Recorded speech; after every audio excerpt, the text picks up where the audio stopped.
안녕하세요. 쌀쌀하게 추운 날씨에 어묵 국물 한 잔 생각나는 밤입니다. 새해가 오면 다들 무엇이 제일 먼저 생각나시나요? 저는 가족의 품이 가장 먼저 생각이 난답니다. 지금은 60대 중반을 넘겨 후반을 향해 달려가고 있는 산전수전 다 겪은 할머니지만 아직도 화가 날 일이 남아있다는 사실이 참 믿기가 어렵네요. 이제는 웬만한 감정에 오르락내리락 하지 않는 초월적 상태라고 생각했는데 몇 해 전 저와 남편에게 아주 기가 막힌 일이 있었습니다. 제 입으로 말하기 창피하고 얼굴에 침 뱉는 것 같아서 친구들에게는 말도 못한 일이네요. 어디서든지 제 사연이 퍼져서 이 일을 당사자들이 부끄러워하고 진심으로 반성하길 바라보면서 한자 한자 억눌린 글을 써보겠습니다. 저에게는 남들처럼 아들 하나 딸 하나 그리고 제 배 아파 낳은 딸은 아니지만 누구보다 소중한 막내딸이 하나 더 있습니다. 말씀드렸다시피 제 배로 낳지 않은 딸은 바로 저의 시조카인데요. 평생을 제가 키웠습니다. 우리 남편에게는 나이 차가 얼마 나지 않는 남동생이 하나 있었습니다. 저희가 결혼하고 다음 해에 바로 시동생이 결혼식을 올렸으나 저희가 애를 둘 낳고 초등학생이 될 때까지 키우는 동안 시동생네는 아이가 생기지 않아 힘들어 했었습니다. 그래도 장남인 남편이 아들을 낳았고 2년 뒤에 딸도 하나 낳아서 시부모님께서 시동생네에게는 아이를 닥달하진 않으셨었죠.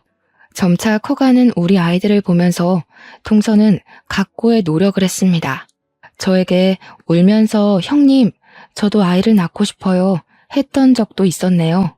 다시 생각해도 참 가슴 아픕니다. 시동생 부부는 결혼한 지 7년 만에 겨우겨우 임신에 성공했고 혹시라도 애가 잘못될까 가슴 졸이며 10개월을 품었습니다.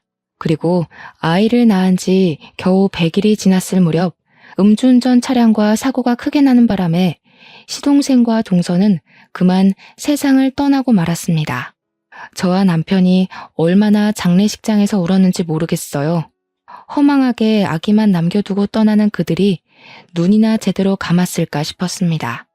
하나뿐인 조카이기도 하고 시댁에서는 막둥이 아기를 고아원에 차마 맡길 수 없었던 터라 저에게 눈물로 읍소했습니다. 친자식과 다를 거 알지만 부탁할 사람이 저밖에 없다며 제가 품어주기를 바라셨습니다. 시부모님은 이미 노쇠하신 몸이었고 아이 키운 지도 오래됐다며 저에게 염치불고하고 부탁한다고 하셨어요. 시동생 부부가 얼마나 각고의 노력 끝에 얻은 아이인지 저도 옆에서 지켜보았기에 차마 거절할 수 없었습니다. 그 갓난아이가 혼자 고아원에서 어찌 자랄 수 있겠습니까? 핏줄이 뻔히 살아있는데 사람의 돌이로서도 절대 그렇게 보내면 안 되는 거죠. 그래서 저는 제가 품기로 했습니다. 시부모님은 저에게 시동생 부부의 보험금을 주겠다고 했습니다. 더군다나 상대방의 음주운전 과실로 인한 사고였기 때문에 합의금까지도 저에게 주시겠다고 했습니다.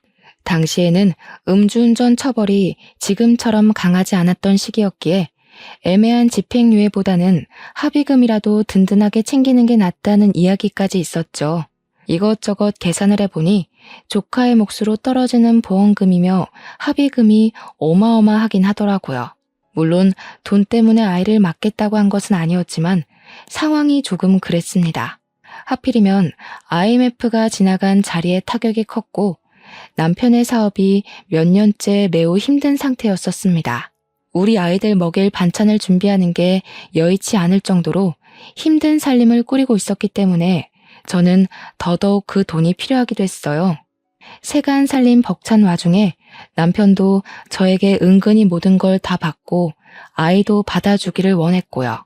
집안에는 빨간 딱지가 덕지덕지 붙어 있는데 그 돈만 있으면 빚도 갚고 남편 공장도 다시 한번 살려볼 수 있겠더라고요.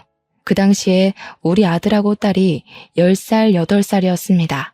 처음에는 막내가 갓난아기니까 너무나도 신기해하고 좋아하고 예뻐해주고 그러더라고요. 물론 클 대로 큰 아이들이었기에 막내가 조카라는 걸 인지는 하고 있었지만 앞으로 함께 살 막내 동생이다 하니 잘 받아들여줬어요. 하지만 나이 차이가 워낙 있고 점점 커갈수록 삐걱거림이 심해지기 시작했습니다. 평생 화목할 것 같았던 우리 집에 아이들의 사춘기가 찾아오면서부터 금이 생기기 시작했어요. 아들이 16살, 딸이 14살이 되었을 때 막내의 나이는 고작 7살이었습니다. 그때 우리 애들은 사춘기로 열병을 심하게 앓을 때였고 우리 막내는 아무것도 모르고 아들과 딸에게 들러붙어 놀아달라고 떼를 썼어요. 예민했던 자식들은 막내를 무시하거나 방문을 쾅 닫고 들어가기도 하고 울고불고 떼쓰면서 놀아달라는 막내에게 넌 내 동생 아니야 이런 소리까지 서슴없이 했습니다. 아들은 나쁜 친구들과 어울려 다니며 담배 냄새를 풍겼고 딸은 그 나이에 벌써 화장을 하고 다니며 바깥을 싸돌아다녔어요. 저는 자식들을 엄청 혼냈지만 그때마다 아이들은 자기들의 잘못은 하나도 모르고 뭐 틀린 말 한 것도 아니지 않냐며 저에게 대들었습니다. 남매 둘이 어찌나 똘똘 뭉쳐서 어린 막내를 괴롭히던지 마음으로 품은 자식이라지만 막내도 내 새끼처럼 생각하며 키웠는데 첫째와 둘째가 그러니 너무나도 속상하더라고요. 아무리 혼내봐야 말을 듣지도 않고 제 속만 답답하고 열불이 터지기 일보 직전이었죠. 막내에게만 못되게 구는 게 아니라 저와 남편에게까지 못되게 굴다 못해 학교에서도 맨날 문제만 일으켰거든요. 막내 돌보기도 바쁜데 다 큰 녀석들이 매번 학교에서 선생님의 연락을 받게 하니까 점점 저도 지치게 되었습니다. 그나마 다행인 건 남편의 사업이 다시 순항을 이루고 있었다는 것이었습니다. 보험금과 합의금으로 받은 돈으로 사업을 다시 일으킬 수 있었습니다. 그 당시 억 단위 돈의 위험은 정말 상당했거든요. 공장이 다시 굴러가기 시작하면서 남편은 중국 쪽에 있던 모든 자본을 동남아로 돌리기 시작했습니다. 그때만 해도 동남아의 인력은 거의 무시당하는 쪽이었는데 우리 남편은 동남아의 인건비가 저렴하다는 걸 일찌감치 깨닫고 사업을 우회한 거죠. 몇 년 뒤 중국 공장의 자본금이 올라가면서 인건비도 오르고 중국 정부에서 외국 그룹이 본인들의 공장을 점령한 걸 막은 적이 있었습니다. 다들 휘청하고 동남아 쪽으로 그제야 눈을 돌릴 때 이미 남편의 공장은 튼튼하게 자리를 잡은 다음이었습니다. 그러다 보니 대기업 하청도 받게 되고 점점 부가 쌓여가기 시작했어요. 저희는 제일 먼저 이사를 했습니다. 아이들이 크기도 했고 둘째 딸과 막내가 같은 방을 쓰는 게 불편해 보였거든요. 각자에게 방을 줄 수 있는 큰 평수의 방이 필요하다고 생각해서 남편과 상의 끝에 꽤 학군이 좋은 동네로 큰 평수의 집을 찾아 이사를 하게 되었습니다. 남편과 저는 그런 부를 쌓을 수 있었던 것이 모두 막내의 덕분이라고 생각하면서 살았습니다. 우리 자식으로 호적까지 전부 정리를 해둔 상태였고 우리가 키운 거나 마찬가지였지만 그래도 친부모의 존재는 또 다른 거잖아요. 언젠가 때가 되면 우리 자식이 아니라는 말을 상처받지 않게 잘 돌려서 이야기를 해줄 생각이었어요. 원한다면 막내딸이 아니라 조카라고 불러주겠다고 마음까지 먹었죠. 그게 막내가 진심으로 친부모를 인지할 나이가 되면 다 그렇게 해줘야 하는 게 진리라고 생각을 했습니다. 늘 막내에게 감사한 마음이 있었고 오로지 막내를 위한 저희의 진심이었던 거죠. 그런데 우리 아들, 딸들은 어찌나 철이 없던지 자꾸 막내한테 넌 우리 가족이 아니라고 더부살이라고 이야기를 하더라고요. 고작 8살밖에 안 된 아이가 뭘 알겠습니까? 더부살이가 뭐냐고 저한테 물어보는데 저는 머리가 멍해지는 느낌이었어요. 그런 소리는 어디서 들었니? 하니까 언니랑 오빠가 말해줬대요. 자기는 더부살이라고 그랬다고. 그날 처음으로 저는 다 큰 자식들에게 매를 들었습니다. 어디 그런 소리를 막내에게 할 수 있냐고. 지금 우리가 이렇게 먹고 사는 게 다 막내 덕분인 걸 몰라서 하는 소리냐고. 가족으로 품고 이미 너희의 동생으로 호적까지 다 정리되어 있는데 어떻게 그런 철없는 소리를 할 수 있냐고 엄청나게 혼을 냈습니다. 막내가 다 커서 인지하고 상처받지 않을 나이가 되면 다 말해주려고 했는데 이런 식으로 초를 치기 있냐면서 제가 가슴을 퍽퍽 치며 이야기했어요. 막내에게 상처 주는 말을 뱉으면 너네도 쫓아내버릴 거라고, 그런 말은 입에도 담지 말라고 했죠. 자식들은 그럼에도 불구하고 제 말을 이해하지 못한 건지 못하는 척하는 건지 친동생이 아닌 거는 사실이지 않냐고 대들더군요. 무려 고등학생, 중학생이나 된 것들이 고작 초등학교 1학년 아기한테 그런 소리를 뱉다니. 철이 없어도 너무 없는 것 아니겠습니까? 제발 입 다물고 중간만 해라. 더 많은 걸 바라지도 않는다고 했죠. 그렇게 어영부영 시간이 흐르고 흘러 첫째 아들은 대학 입시에 2번이나 실패를 하고 삼수는 못하겠다면서 21살이 되자마자 군대에 가버렸습니다. 19살이던 딸은 학교를 하도 안 나가는 바람에 진도도 못 쫓아가겠고 공부하는 인연이 없는 것 같다며 다른 걸 찾아보고 싶다고 했어요. 저는 딸의 미래를 위해 응원을 해주려고 했는데 이 계집애가 글쎄 다짜고짜 학교에 자퇴서를 내고 온 겁니다. 제 도장이랑 남편 도장까지 훔쳐서 자퇴서를 제출하고는 미용을 하고 싶다며 미용실에 취직을 했어요. 미용실도 미용실 나름이지 고등학교 중퇴자를 데려다가 제대로 월급이나 주겠습니까? 최저시급이라는 것도 없이 한 달에 돈 몇 푼 만지면서 하루 종일 샴푸하고 머리카락 쓸고 담고 있더라고요. 미용도 제대로 배울 마음이 없는 것 같았습니다. 하는 꼬락서니를 보면 알 수 있잖아요. 애가 정말 열정이 있어서 하는 건지 아니면 임시 방편으로 그냥 취직을 한 건지. 제가 미용 학원을 보내주겠다 했더니 배우는 걸 꼭 해야겠냐면서 설렁설렁 미용실로 출근을 하더라고요. 월급 받으면 그 돈으로 술 처먹고 클럽 가고 하면서 돈 다 날리고요. 12살이던 막내는 정말 제 배로 낳은 자식들과 다르게 자기 방 정리도 잘하고 알아서 학교도 잘 다니고 공부도 잘하는 그런 아이가 되었어요. 시동생 부부의 심성이 참 곱고 착했는데 그래서 그런지 막내가 딱 그런 성격으로 자라주었습니다. 하늘에 있는 시동생 부부에게 얼마나 고마웠는지 몰라요. 솔직히 그 부분을 많이 걱정했거든요. 아이가 엇나가거나 하면 제가 무슨 자격으로 이 아이에게 잔소리를 하고 훈육을 할 수 있을까 하는 그런 생각이요. 막내가 생각했을 때 자신의 처지가 불운하다고 느끼면 어떡하지, 혹은 친부모도 아니면서 왜 간섭이야 하고 생각할까 두려웠죠. 하지만 그런 제 예상은 완전히 빗나갔죠. 제 아이들보다 더 의젓하고 철이 든 너무나도 이상적인 방향으로 막내는 자라주었습니다. 개차반 같은 첫째와 둘째 밑에서 어떻게 저런 성격의 아이로 자랐나 싶고 이게 다 하늘에 있는 시동생 부부의 은혜가 아닌가 싶었어요. 우리 첫째 아들은 군대 갔다 와서 무슨 자격증 시험을 보겠다면서 학원을 가야 한다, 인터넷 강의를 들어야 한다, 교재를 사야 한다 하더니 그 돈 가지고 술이나 처먹더라고요.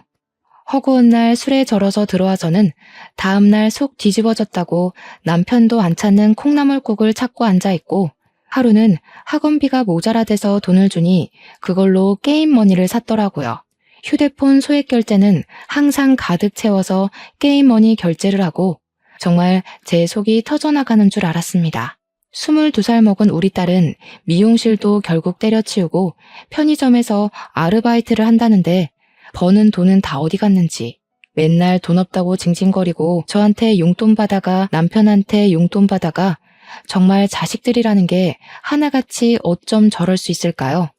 제가 전생에 어떤 업보를 지고 태어났길래 저런 자식들을 키워야 하는지 천불이 나는 것 같았습니다. 하지만 저의 유일한 희망은 바로 막내였어요.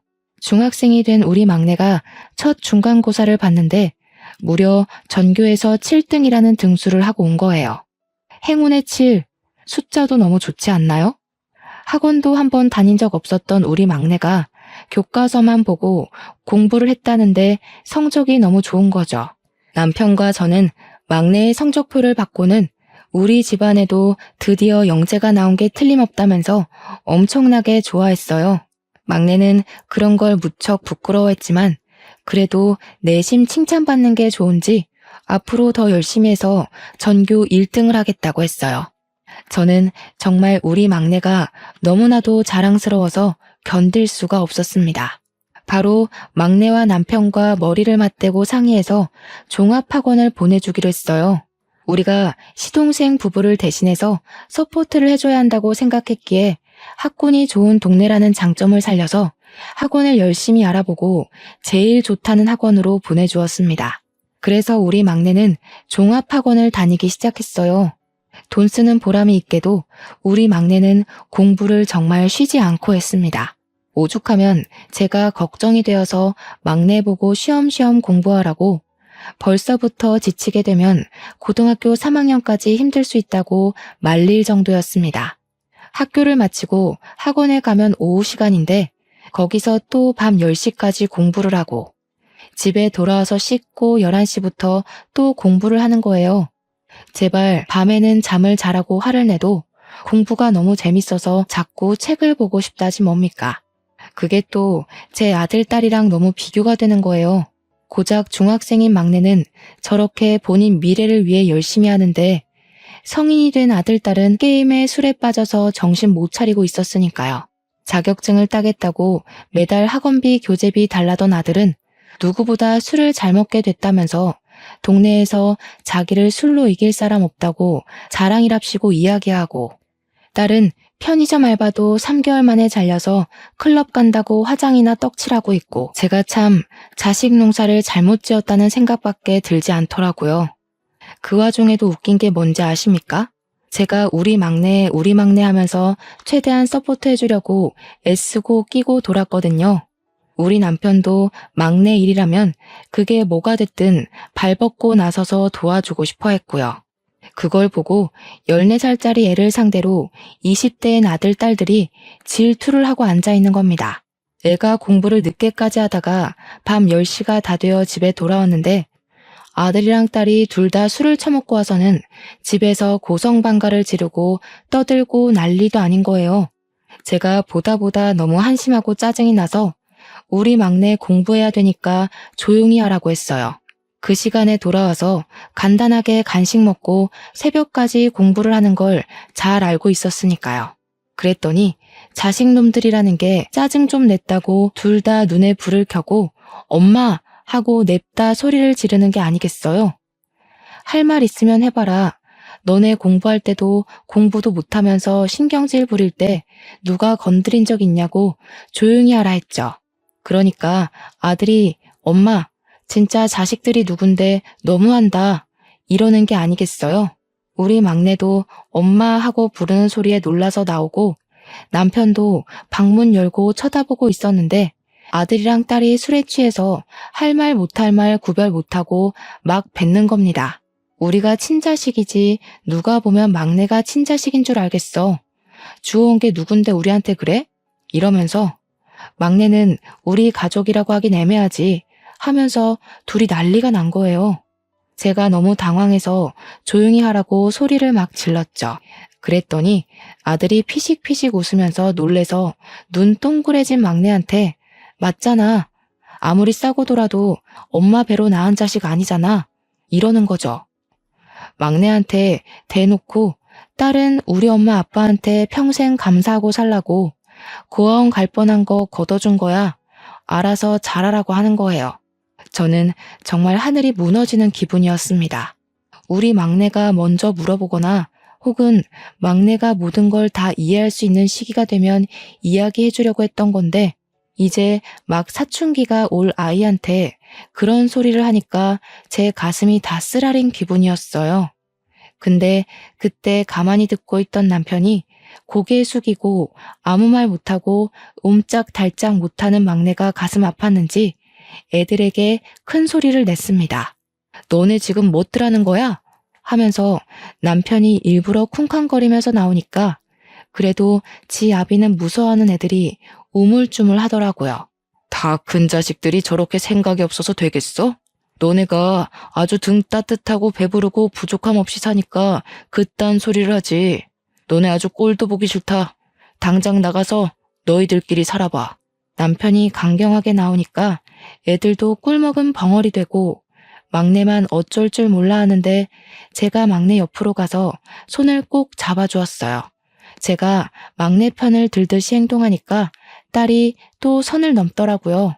어떻게 친자식을 내쫓을 생각을 할 수 있냐면서 저랑 남편이 늙으면 누가 돌볼 것 같냐고 검은 머리 짐승은 키우는 거 아니라잖아 하면서 이야기하는데 도대체 편의점 알바 3개월도 못 채우고 잘린 주제에 누가 누구를 돌본다는 말입니까?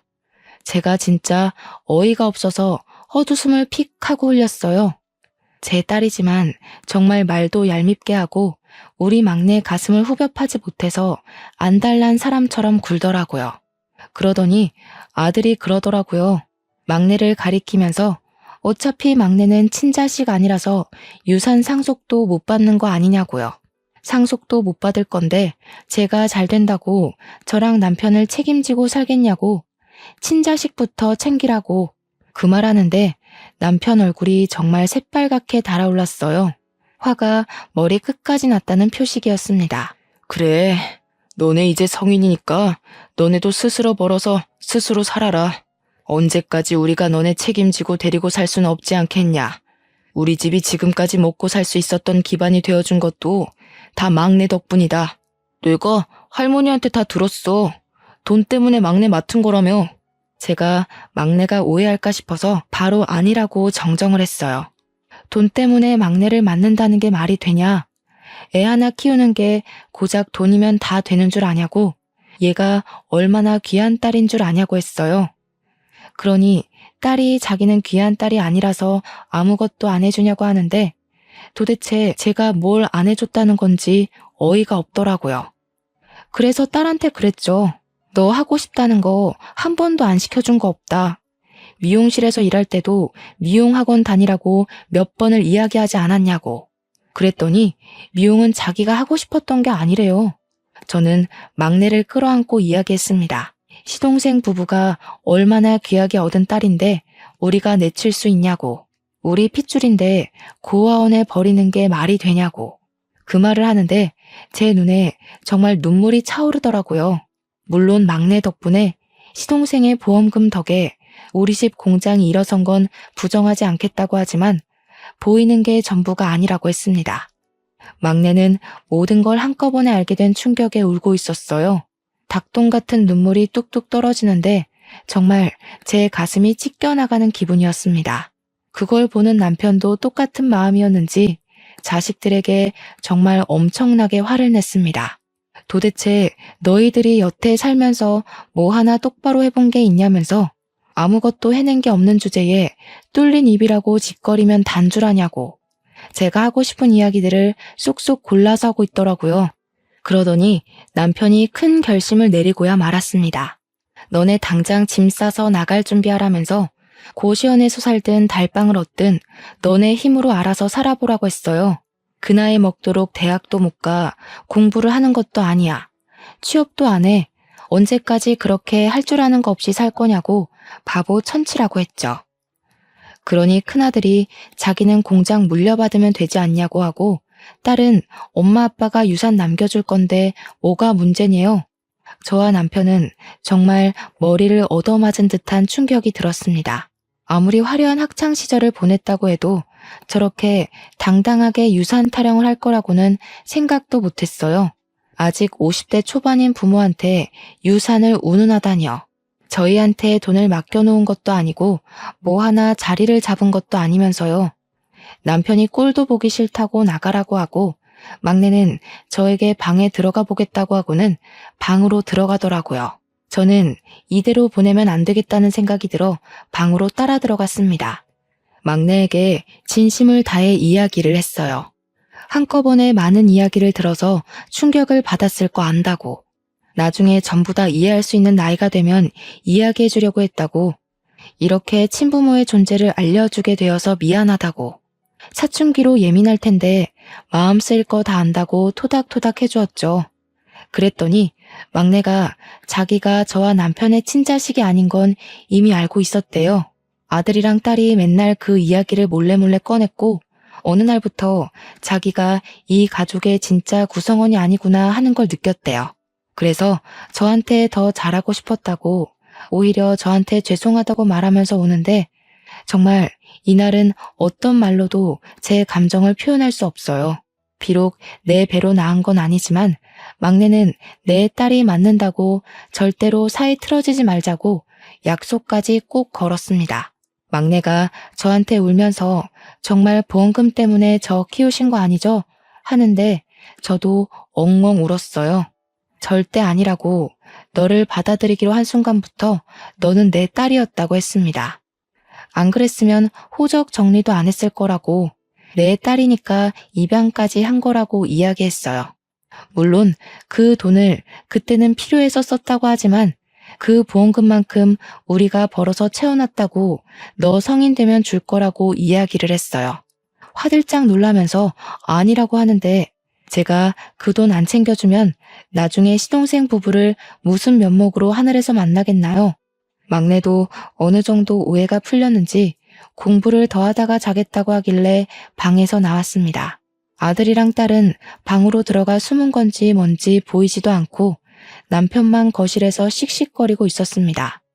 그래서 저는 남편에게 어떻게 할 거냐고 물으니 뭘 물어보냐고 정말 내쫓아 버릴 거라고 하더군요.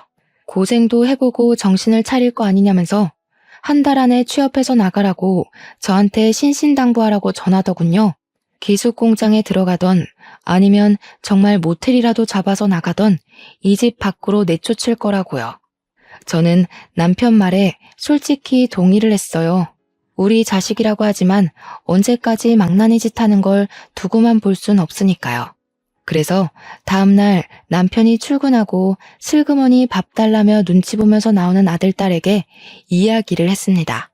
아빠가 한 달 안에 기숙공장을 가든 집을 구하든 취직해서 나가라고 했다고 딱 잘라서 이야기를 했어요.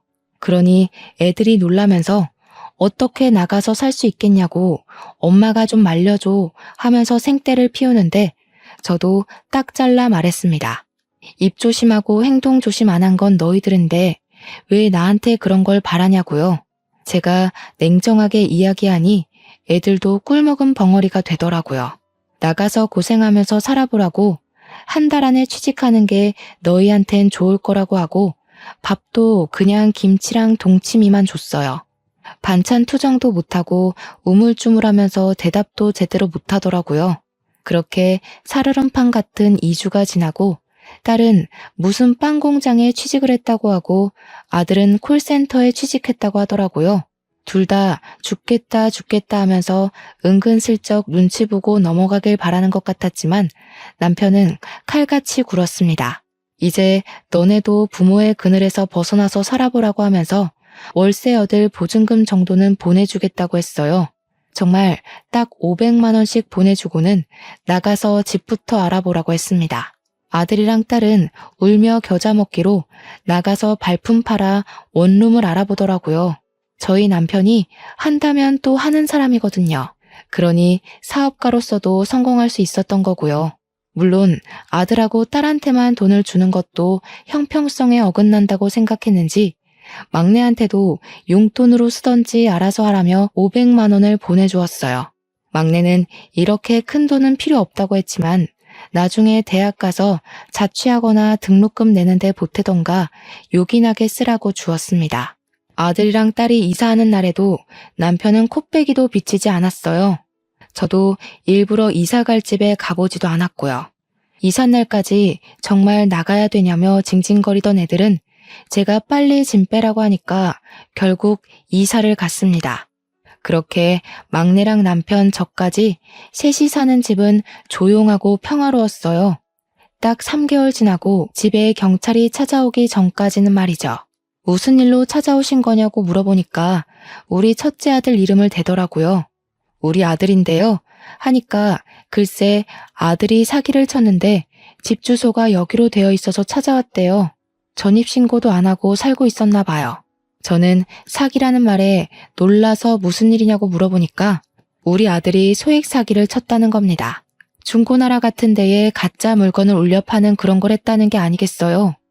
이게 한두 건도 아니고 무려 17건이나 걸려서 사기죄로 재판까지 가야 하는데 아들이 어디 있는지를 알 수가 없어서 숲에 내려지기 일보 직전이래요.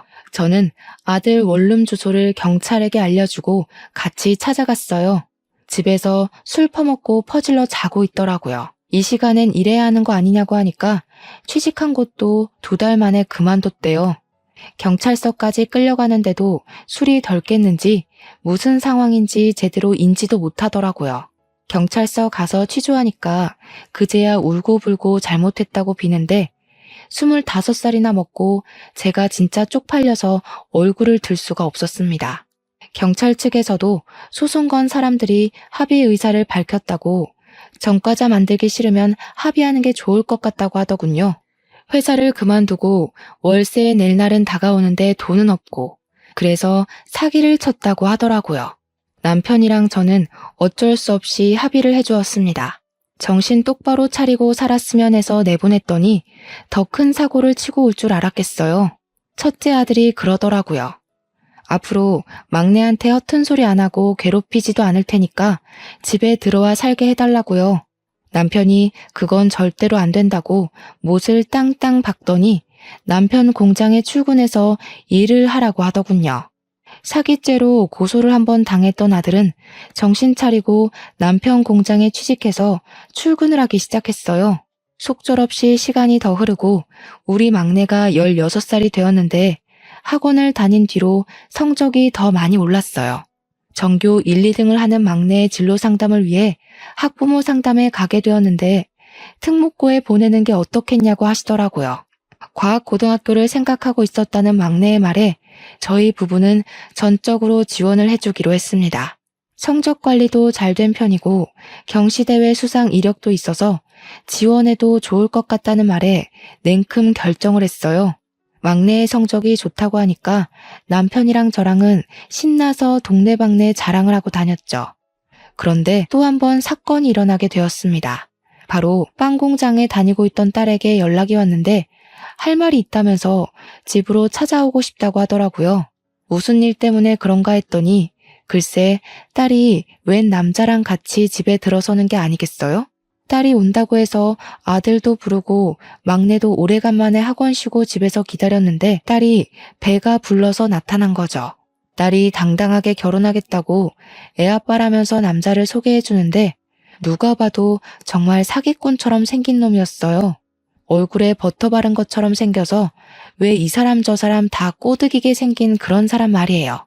남편이랑 저는 너무 당황해서 아무 말도 못하고 딸아이 배만 바라보고 있었습니다. 오죽하면 아들이 딸한테 머리에 총 맞은 거 아니냐고 막말을 하는데도 아무 소리 못하고 있었어요. 이미 임신 6개월이라고 배를 쓰다듬는데 우리 딸 고작 25살이었단 말이죠.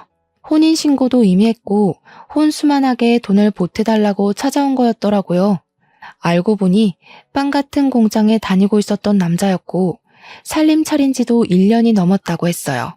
공장에 들어가서 얼마 안 되어 사귀게 되었고 바로 동거를 시작했다면서 남자 쪽에 인사는 드렸냐고 하니까 고하래요. 시부모도 없으니 얼마나 좋냐면서 철없이 구는데 목덜미 잡을 뻔했습니다. 결혼식도 안 할 거라면서 1억만 보태주면 살림이 좋아질 것 같다고 애도 태어날 거니까 돈 좀 달래요. 결국 남편이 딸에게 1억을 해주겠다고 했죠. 그랬더니 이번에는 아들이 거품을 물고 달려드는 게 아니겠어요? 왜 딸만 1억을 해주냐고 자기도 1억 해달라고요. 남편이 딱 잘라서 너 결혼할 때 1억 해줄 테니까 입 다물으라고 했어요. 그러니 자기도 여자친구 있다면서 결혼하겠다는데 진짜 주둥이를 확 찢어버리고 싶었네요. 시간이 더 지나고 딸은 출산을 했고 막내의 입시 준비는 점점 끝을 향해 달려가고 있었습니다. 당연하게도 우리 막내는 과학고등학교에 당당하게 합격을 했어요.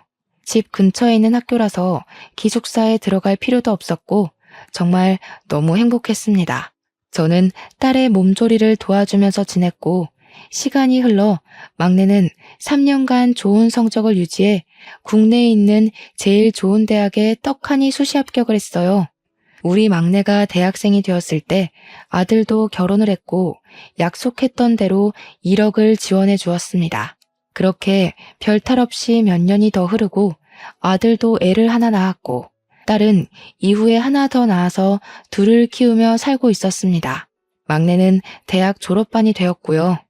그때 저희 시모가 노화로 돌아가시게 되었어요.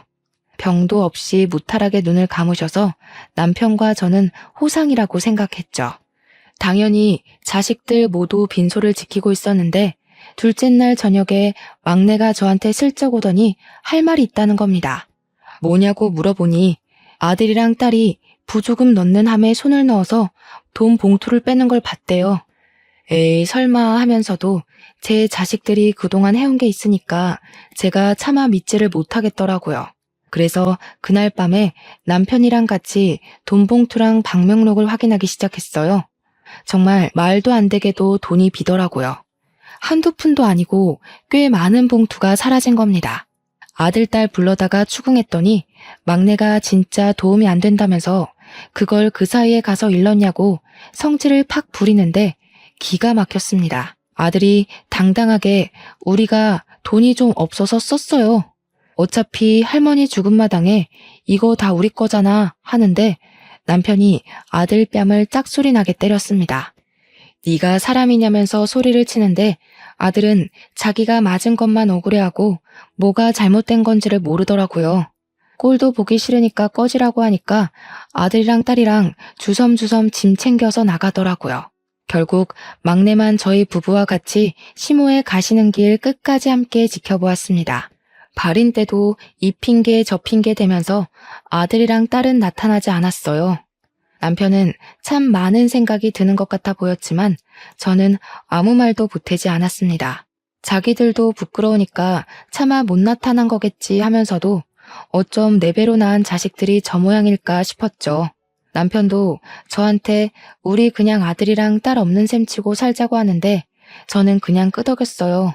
아들은 남편 공장에서 일하고 있었지만 생산 라인 쪽이라 남편이랑 크게 부딪힐 일 없는 쪽이었거든요. 사위도 결국 빵 공장에서 돈벌이가 안 된다며 남편 공장에서 일을 하곤 있었지만 남편은 신경 안 쓰겠다고 했어요. 애들이 커가는데 월급이 너무 적다며 남편 공장으로 취직을 한 거였어요. 그런데 이따위로 굴면 나중에는 결국 공장까지 넘볼 것 같은 겁니다.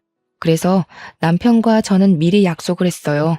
나중에 우리가 늙어서 공장을 돌보지 못할 때가 오면 전문 경영인을 두자고요. 아들과 사위도 믿음이 가질 않더라고요. 공장에 상주하는 직원이 몇인데 그 치들에게 공장을 맡기겠습니까?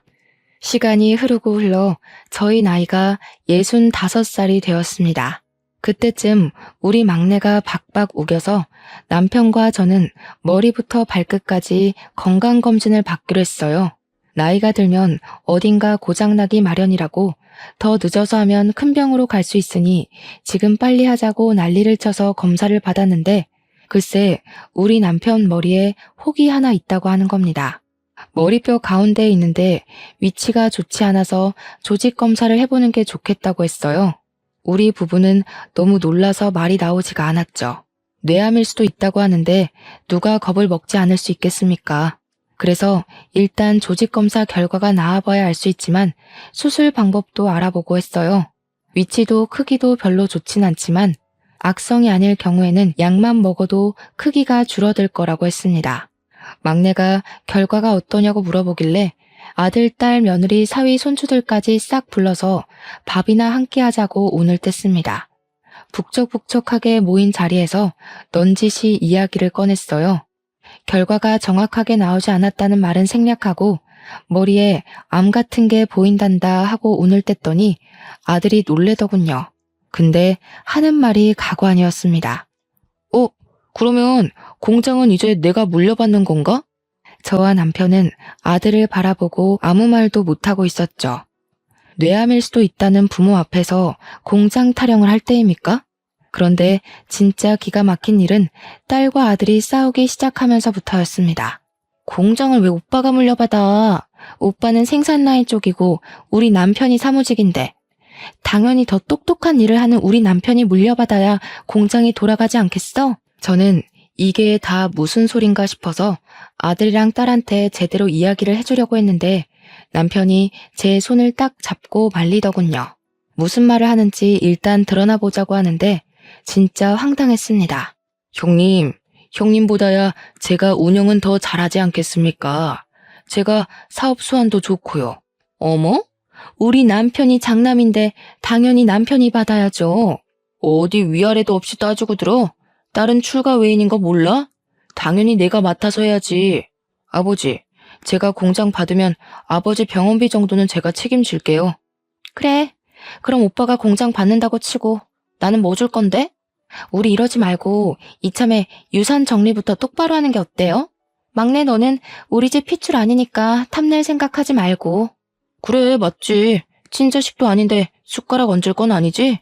공장은 일단 내가 갖고 너네는 군산에 있는 땅 가져가고. 그럼 지금 어머니 아버지 사는 집은 어떻게 처리하지? 남편이 부들부들하면서 한 소리 하려고 하는 순간 막내가 벌떡 일어나서 소리를 쳤어요. 야, 이 버러지 같은 새끼들아! 이러는데 우리 막내가 30살 먹도록 저는 정말 저런 소리 하는 걸 처음 들어봤습니다. 항상 저나 남편, 아들, 딸에게 존댓말을 쓰던 막내가 욕을 하다니요.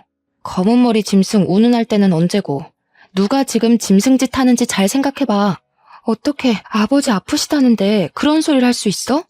그리고 따지고 보면 그 공장 우리 친부모님 덕에 일어난 거라 지분은 내가 제일 많거든요. 받을 생각도 없지만 언니 오빠가 이런 식으로 굴면 내가 권리 주장하지. 어떻게 부모 앞에서 유산 나눌 이야기를 해. 정말 속 시원하게 다 질러주니까 우리 남편도 그제야 이야기를 하더군요. 내가 암 같은 거라고 했지 암이라고는 안 했다. 죽을 병 걸린 것도 아니고 너네가 얼마나 돈 욕심을 내는지 내 아주 잘 알았다. 막내 말대로 권리는 막내한테 있으니까 김칫국들 마시지 말고 너네 한 푼도 안 줄 거다. 막내랑 상의해서 사회에 기부를 하든지 할 게야. 막내야, 가자. 아들, 딸, 사위, 며느리 할 거 없이 당황해서 하는데 막내가 짐 챙겨서 일어나자고 하더군요. 나가는 뒤통수에 대고 변명을 막 늘어놓는 애들 무시하고 막내랑 집으로 왔습니다. 못 볼 꼴 보여서 미안하다 하니 막내가 아니라고 암 아니라서 다행이라고 하더군요. 저희는 막내와 상의해서 공장을 정리하고 전문 경영인을 두기로 했어요. 원래 병이라는 게 다 스트레스로 인해 생기는 거니까요. 아들, 딸이 모르고 있지만 남편과 제 명의의 상가 건물이 2채가 있었는데 그걸 막내에게 증여하기로 했습니다. 우리 노후 자금 제외하고는 막내의 연구실이랑 부모 없이 힘들게 지내는 아픈 환우들을 위한 사업체에 기부하기로 했어요. 우리가 모든 걸 정리한 걸 알고는 몇 개월 뒤에 아들이랑 딸이 찾아와서 화도 내고 울고 불고 빌고 난리를 쳤지만 저희는 내쳤습니다. 공장에 새 경영인이 들어오고 일부 감사를 진행하면서 아들이랑 사위가 그동안 뒷돈 해먹은 게 다 걸려서 고발당하고 쫓겨났더라고요. 그 후로 3년이 지난 지금까지도 도와달라고 찾아오고 막내를 통해 연락이 오는 듯하지만 저희는 안 보고 살고 있습니다. 막내도 좋은 사람 만나서 결혼을 했고 약속대로 결혼 자금과 시동생 부부가 남겨주었던 보험금도 돌려주었습니다. 지금은 막내만 보고 살고 있습니다. 내 배로 낳은 자식은 아니지만 마음으로 키운 자식이 친자식보다 더 낫더라고요. 저희를 위해 마음을 써주는 우리 고운 막내가 앞으로도 오래오래 행복하게 살았으면 좋겠습니다.